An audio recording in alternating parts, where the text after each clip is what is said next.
they can woo you, but the honeymoon period can end very, very quickly. Be real, I'm going, what? I never thought that would work. No one wants it real. Yeah. It is actually easier to get a divorce than it is to separate from a business partner. All right, Janine, we've got some questions from our Business Academy friends and students. We've got one from Jason. Let me just put this on. Hi, Janine and Matt. Jason from sunny Victoria here.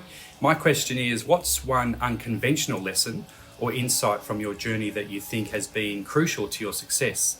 I'd love to know. Have a great day. Cheers. Jason, that's a great question. Pretty much everything I do is unconventional. Yeah, so I was a young mum, 32, with 3 kids at home, living and working from home. And I had long hair right to my bum. I would never go to meetings in suits. Everyone else back then you had to always dress up. I just was so busy and so just doing my thing that I just went, I'm just going to be me. And it was interesting because back then also there wasn't a lot of women in business. So I was always the only woman in a room. And it was unconventional back then. It was sort of not, you're supposed to, if you're going to be a woman, you need to have high heels and a suit instead of having long hair to my bum and, we normally came in with my dog. Yeah, it is unconventional. And the fact that you opened up how many stores in 4 years? Yeah. And look, probably from the day we started Boost to 4 years, we had 100 stores. Now, it is unconventional, but I think naivety played an amazing part because I didn't put any barriers on what we could have achieved. It was literally like, okay, let's get going and let's just do it and work it out as we go. And I think, again, that's unconventional. So did I have mentors? No. Did I do a course? No. Did I do a business degree, an MBA? No. I just did. I just went in and learnt it the way I learnt it, which in fairness is very unconventional. It is unconventional. I remember I was 16 years old or 15 playing a gig for a chicken schnitzel and for $50 as a high school kid. That was my part-time job because I wanted to be a rock star musician. I ended up touring with Jimmy Barnes and a couple other artists later on in life, so it was cool. Tick. But I remember sitting there getting frustrated because there wasn't many people there. And I'd come home one day and I was just cranky at my dad saying, oh, what's the point of even trying? I didn't even sing much today. I just saved my voice. No one's listening, just the staff. And he's like, he taught me a good lesson. Like, you just never know who's watching you. Don't stop singing and sing the best you can as if there was a full crowd there. You just never know who's watching. And literally 2 weeks later, I got a call from some guy saying, hey, could you play at the Westfield opening at my city? And that was a big gig. I was $1,000 as a kid. And I played all week for the store, for the opening in the biggest part of the centre with the most traffic. And I'll never forget, and I've taken that lesson into life and business. You just never know who's watching you when you're on your way and you've got a message. Give the best you've got. Don't undersell the quality. You also don't know where things lead. Like a lot of kids come up to me and go, or people who are getting out of university and going, I need to start here. It's like, you know what, just start. Because you never know, like your example, you never know who's going to see it or who you're going to meet that will open another door, which will open another door. And I know that I look back at my life of the amount of so-called coincidences that have happened that have actually directed me into another direction, which has always ended up the best direction. So I think to your point is just keep doing it. And it's like meat in the grinder. It will come out. Yeah, definitely. We've got another question from our friend Jack.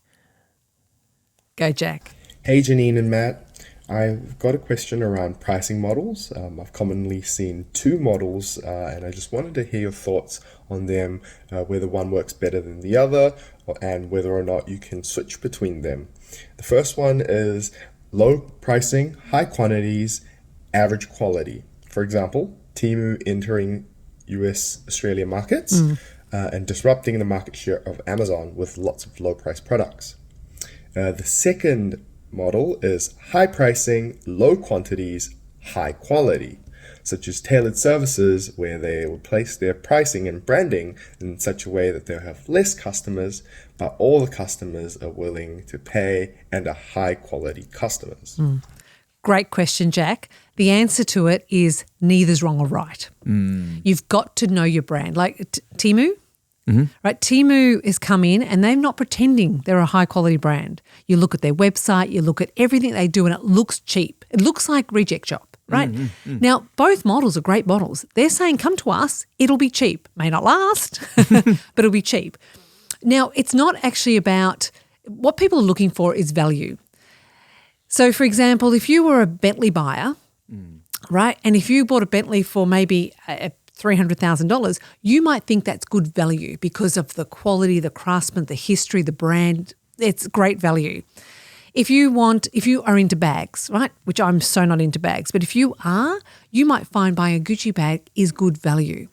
So you've got to price things really carefully. Like in some respects, people in their head understand what they think is value. So if I came up and said, our smoothies are now worth $30. They are great smoothies. They taste yum, but it's $30 per smoothie.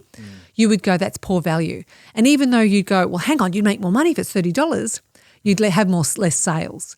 So it's really important that you price your product at what it is valued. And when you market, if you're going to be Regis Shop and Tumi, yeah, sure, you should be. You should look like a JB Hi-Fi. You'll have a look at JB Hi-Fi, right? It's deliberately created as a brand that you go in and go, this is cheap, right? You walk into a Chanel, you have got people up to their nines and they're beautiful. The store's beautiful. It smells beautiful. You expect to pay a lot of money. Same with Tiffany, right? Talk about the packaging of a Tiffany box, right? So you actually pay more for your gold necklace at Tiffany because it's a Tiffany and you see that as great value.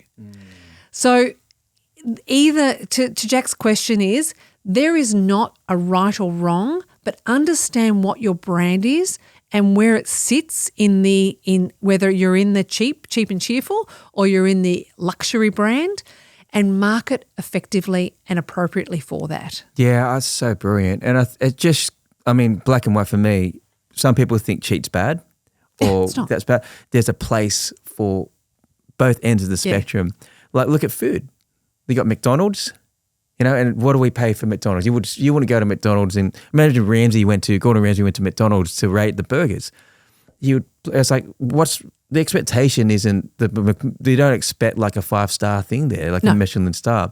But what are people getting for value? Speed, and affordability. And convenience versus going to a 5-star and you're waiting there for 40 minutes, but it's come from some farm in Australia and it's sourced. Well, you look at, for example, you've got Betty's Burgers and Grilled, which are gourmet burgers, and you've got your KFC and your McDonald's, right? So you'd expect to pay more. You've got your Zara, right? Zara they are known for 6 weeks in and out, we're fast fashion, right? But we will rip off every big designer out there and give it to you cheap. So you expect to go in there and it's a bit of a mess and it's a bit hectic, but I think the key thing is understanding who you are and what you are as a brand, and then price accordingly. When you actually price, people think pricing is something you think about later. People go, oh, I need to make this. End of the day, you got to go customer first. What would the customer prepared to pay? What would they be prepared to pay for a Gucci bag, a Bentley, a Zara, or a McDonald's? What are they prepared to pay? What do the competitors pay? And so pricing is all about marketing. That's really good. Good question, Jack. Allis, thoughts on investors versus fully owning equity if you can fund it? Again, thoughts on investors versus fully own equity if you can fund it? Yeah, no, look, really good question. At the end of the day, I personally believe that if you don't need the money, try and do it yourself. It is actually easier to get a divorce than it is to actually separate from a business partner. Now, and I have had good business partners and I have had horrible business partners, and it is no fun. Actually, it's hard enough running a business, let alone dealing with disgruntled business partners. So I think that what you find though in business, you get quite lonely, right? And you've got no one to bounce off, and quite often people get business partners in for that reason too. All I would suggest is that if you need that, invest in a advisory board.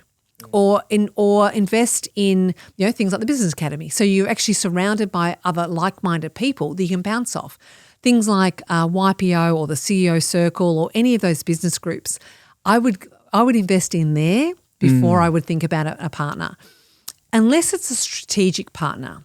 Strategic partner, I mean, what can if you add your business to them or your brain to their brain, can that equal 10 instead of 2? So, for example, if you're a manufacturer and then you do a JV with someone who's got similar clients but overseas, you go, oh my God, they can then take my product and launch it overseas. That could be a win-win. So when you're asking yourself the question, do I want an investor? If they come into your business, how will they make this business better? So if you don't need the cash, personally, don't take a partner on. That's so good, because I've seen, in my view, a trend and an attitude that if people show interest in wanting to invest in your business, it's so flattering. It is flattering. It's so flattering, right? Yeah. Oh, you got a great, I'd love to invest. And people are like, oh, okay, so you take it, and without those questions. Yeah. So I feel like right now there is a lot of that on socials and in our current generation. Oh, yeah, completely. And I think, look, you work so hard and in business, particularly in the early days, well, actually not even the early days, always, it is flattering if someone goes, and they normally start with congratulations, you've done such a great job, and they can woo you, but the honeymoon period can end very, very quickly, right? And I've seen people come in, there was a juice bar earlier on that they came in and pretty much pushed him out. Actually, it wasn't a juice bar, it was a juice product. And he got investors in, and then he got more investors in, and eventually he didn't understand his shareholders agreement, and they eventually just kicked him out of the business completely. Wow. So it can go pear-shaped very quickly. So it can work. I had a great business partner called Jeff Harris, who was fantastic. I've also had business partners that weren't so great, and it is not fun. Mm-hmm. We'll go with one more question. The chat's going off. So for those listening, our Business Academy guys in our cohort, there's this Slack channel for questions, and it's just full of questions. And They're big novels. They are novels. Hi, Janine. I have 2 general questions. The first question is, and how to exist and succeed in an environment with strong competitors. Let's just start there. Okay, great. Look, every business, I can't think of a business that doesn't have a competitor. My advice to anyone who has competitors is 2 things. First and foremost, be a customer, right? Because people go, I'll never go there. You might learn something and you might find out what they're doing.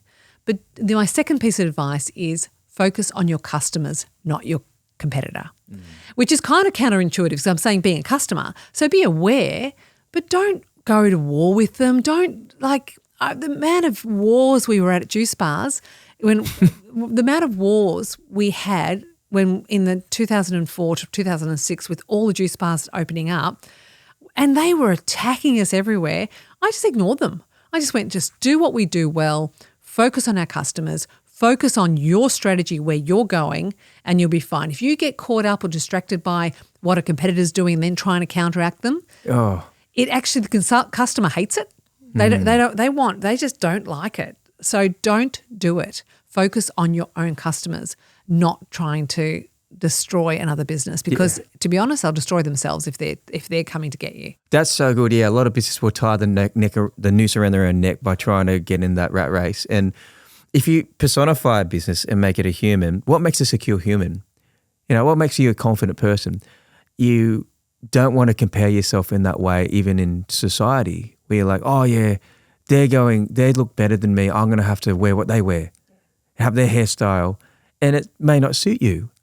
And that's what tends to happen. Like in branding and marketing, the worst thing people do is they just become cheap copies of their competition. I do the website test. You just look at your competitor and just swap out the logo, swap out the colors, and just change the copy a little bit so it doesn't look plagiarized. And that's what so many people do. They're like, come to us and do that. Well, you can imagine Boost, right? And all the other brands that we've been associated with, and the amount of copycats that come in. And you're right. I don't mind them copying, but if they're so close that my customers get confused, I have a problem with it, right? But what you find is people get so caught up in people copying them, right? But the reality is, because you're the creator, you've got the DNA. By the time they've copied you, you're already on your next journey. That's it. You're the source, right? And so then they're going, oh, hang on, they've done that. I've got to now copy that. So forever, and people know.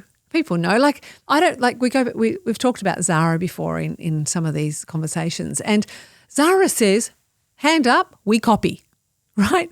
Just so you know, and so you go, I understand their model. They go in and go, the top designers out there, they'll copy their stuff and they'll give it at an affordable price. That's their business model. Great. But it's the ones that go, no, we're not copying, but you are. People smell it. You've got to be authentic. You've got to be, yeah. Like, you can tell. Yeah, you definitely can. So, yeah, I think that's it. Biggest mistake you can do in branding and all that. And it's right. That's an old cliche that says imitation is the greatest flattery, right? So if you're doing something good, expect the copycats will come. Of course they will. Of course they will. Yeah, absolutely. And, even my husband and my sons have got a brand called Yochi, and there's suddenly all these things popping up that look so similar. And you do get very defensive and going, oh my God, they look like that. It's like, okay, let's just let it go. It'll be what it'll be. And you just focus on what you do best. Yeah, that's key. Last question. And the second part is the second question is social media and marketing. What is your experience with conveying the message to the consumer and how I guess build a community of followers? What I find interesting about this question is, it's confusing. It is confusing. But I think what he's trying to say is, how do you position yourself on social media in the competition? How should you convey your message to be able to build a community? I think Boost has done that really well. Yeah. With all the changing mediums, and if it was paid advertisement or even in bloody schools, you're in the business studies curriculum. But that wasn't an accident.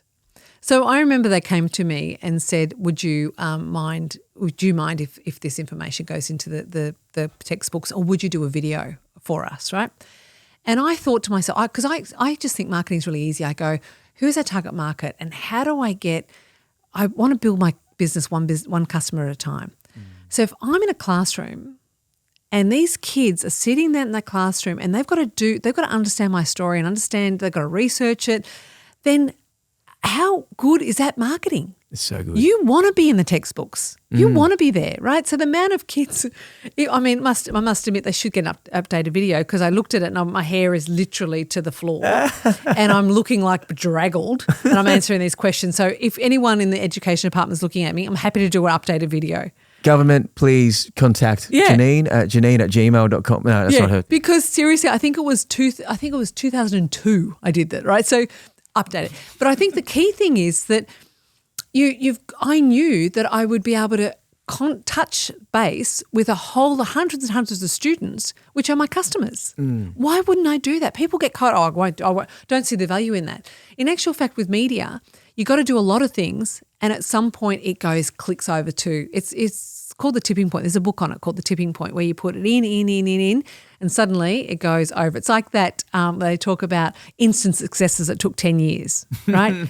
That's the theory of a tipping point. So going back to a question which is about how do you stand out, you go back to what we learned at the Business Academy, which is about archetypes, understanding who your brand and business is. Now, as I said, Boost is, the sage, the magician, and the jester.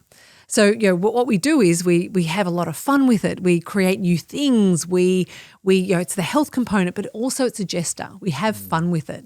And you understand what people want to hear about. They want to hear about sex, gossip, health, how I'm going to live forever.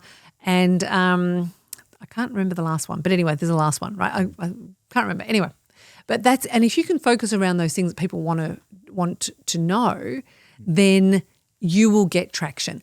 But equally, sometimes you do something and you think, that's going to go nuts. That's a really good post, so true. Right? Yeah. And you get nothing, or you do something that you don't even put any effort into and it goes nuts, and you go, why? Why did that one work and not that one work? And sometimes things just get momentum for sometimes no reason at all. Yeah, it's so true. Yeah. So once again, with the customer votes. Yeah. So you can think, this is the best post ever, but they will vote and tell you if it's good or not. Well, putting that question to you, Matt, because you're more of an expert in this field than I am, what have you found?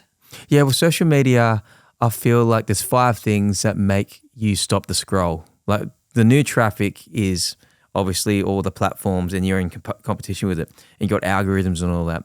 And what we find works with all our clients, and we work with heaps of them, like from top tier to middle-sized business, is it's all psychology. One is it a little strange can you do a bit of creative that's a little weird? So if we're walking down Martin Place and everyone's in suits, but there's a guy with a onesie on, they're going to stand out because your brain, your limbic system is blocking out everything and it spots irregularities. Yeah. So a bit weird. Danger is another thing. So it's like if there's a warning sign or don't do this, don't touch this, and it's like, okay, it's going to change my behavior because it's in my best interest not to die. Third thing is gifts. So if someone's on the corner handing out free juice bars, that's enticing. The fourth thing is status. So that could be the woman in the red dress. It could be sex. It could be a Rolex. It could be something that is culturally aspiring. And 5 is familiarity. So that could be nostalgia. It could be, hey, Matt, and it's an old friend, a familiar face that your reticular active system like spots through a crowd. Yeah, nice. So when we're on the feed, what's going to stop the scroll is how can your creative match your pillars like the jester and the brand and think, how can my creative be a little bit strange, familiar, and that will really help. And just post for 90 days straight. Right, okay, yeah. There's a 90-day game plan. Like me and my brand brother Dane Walker talk about this a lot. So post for 90 days and you'll learn really quickly after six weeks what's working, what's not, and it's the best place to start. Well, it's interesting you say that because as a person on social media, right, and so if I pause on, dog videos, I pause on surf videos, so there's things I pause on, which then it's teaching them what I want more of. So if you're posting a lot and your algorithm saying I'm really interested in red dresses and you are selling red dresses and you've just got enough content out there, it'll eventually pop up on their feed. Yeah, and the algorithm I know from working with Meta and all that is the algorithm, the platform rewards people who use the platform the best. So if you're posting a lot, big tick.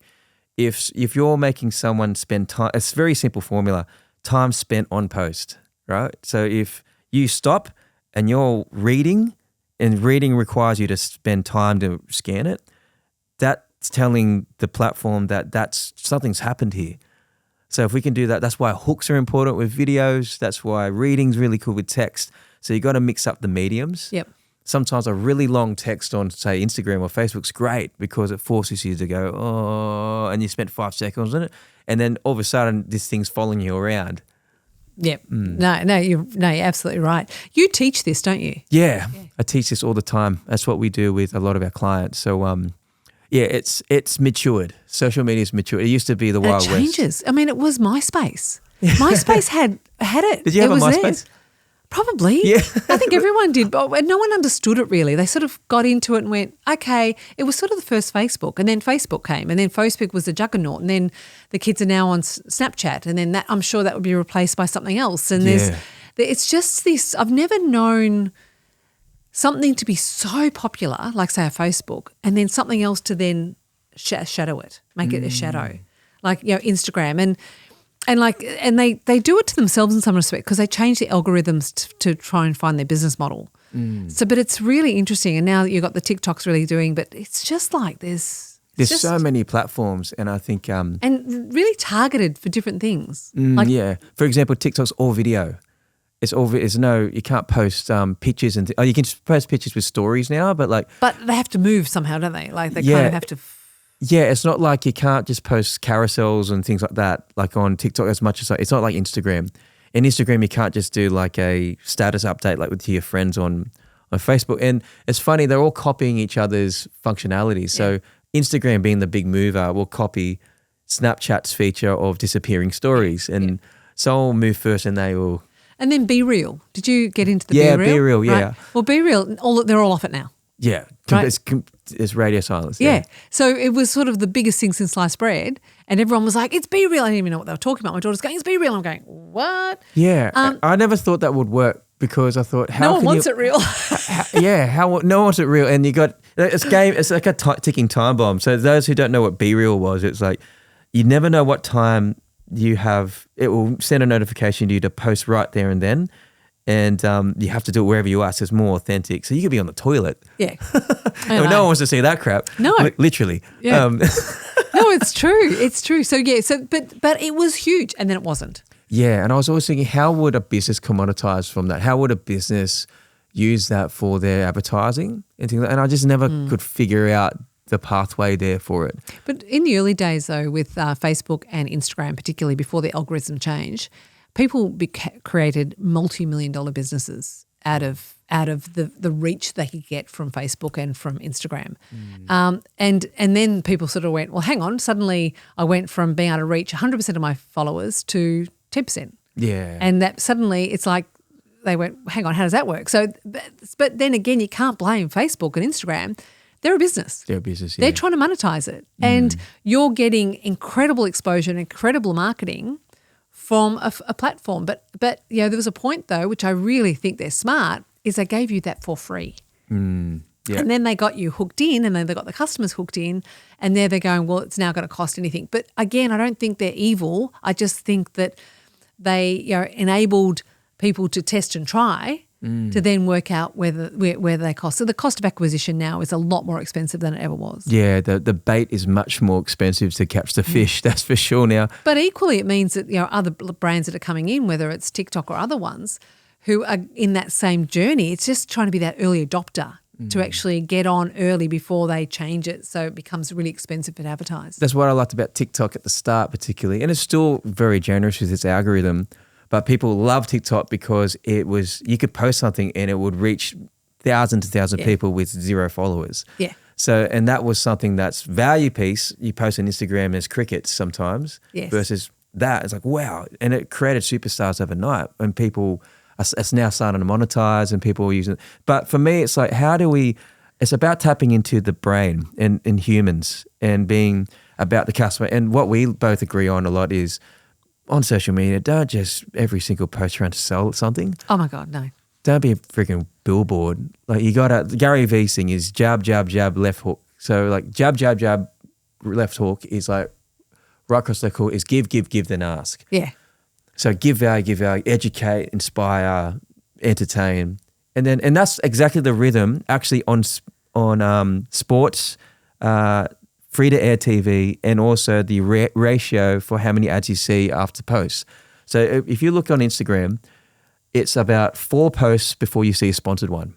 Okay, interesting. And again, it's usually like 20 minutes watching viewing time and then an ad on free-to-air. So this is actually well-documented idea of giving, then asking, so that people aren't it's not too transactional. Yeah, and I think that people just get into their head, I need to sell, but they don't understand that they've got to give value. We go back to the value proposition.